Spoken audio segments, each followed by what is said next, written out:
ایک سوال یہ آیا ہے کہ اسلامی سال جو ہے وہ محرم سے کیوں شروع ہوتا ہے، صفر ربیع الاول اس سے کیوں شروع نہیں ہوتا؟ اسلامی سال جسے ہجری سال ہم کہتے ہیں،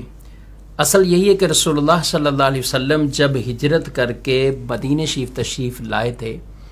تو اب اس کو ہجرت کا سال کہنا شروع ہوئے. ہجرت کا پہلا سال، ہجرت کا دوسرا سال، ہجرت کا تیسرا سال، اس طرح اس کو یاد رکھتے تھے. پھر جس سال میں کوئی بڑا واقعہ ہوتا تھا لوگ اس کے اعتبار سے اس کو یاد رکھتے تھے. یعنی جنگ بدر ہوئی، جنگ احد کا معاملہ ہوا تو لوگ یہ کہتے تھے بدر والے سال، احد والے سال، اور اس طرح سے یاد رکھا جاتا تھا. پھر رسول اللہ صلی اللہ علیہ وسلم نے دنیا سے ظاہری پردہ فرما لیا تو اس طرح ہجرت کے سال تو شمار کرتے رہے، گنتی میں یہ تو آتے رہے. ہاں، پھر صحابہ کرام علیہ مردوان کا آگے جو دور ہوا، بالخصوص حضرت عمر رضی اللہ تعالیٰ عنہ، جب آپ لوگوں کو خطوط لکھا کرتے تھے تو پھر آپ کو گورنر یہ کہا کرتے تھے کہ آپ ہم تاریخ بھی لکھیں، اس کے اندر مہینہ کا بھی تذکرہ ہو، اور تاکہ جو حکم نامہ دوسروں تک پہنچے وہ بھی بالکل واضح ہو اور تاریخ کی افادیت کا انکار نہیں کیا جا سکتا. تو بہرحال یہ تو طے تھا کہ ہجرت کے سال یوں شروع ہوئے. اب مہینہ کون سا لیا جائے تو اس میں بعض نے کہا کہ مہینہ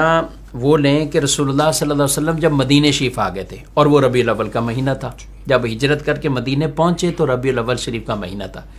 تو ربیع الاول کو کہا کہ اس کو لے لیا جائے.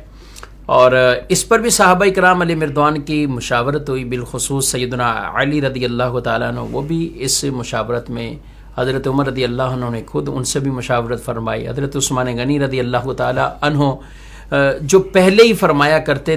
تھے، اور مشورہ یہ بھی وہ بھی یہ دیا کرتے تھے کہ اپنے سال کو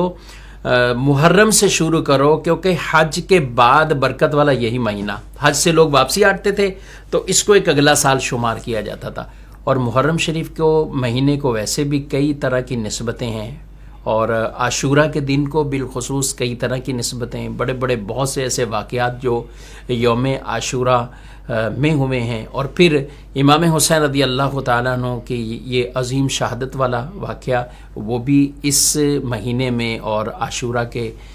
دن میں ہوا. تو خیر، محرم شریف کے حوالے سے اس وجہ سے یہ صحابہ کی باہمی مشاورت کے بعد حضرت عثمان غنی رضی اللہ عنہ نے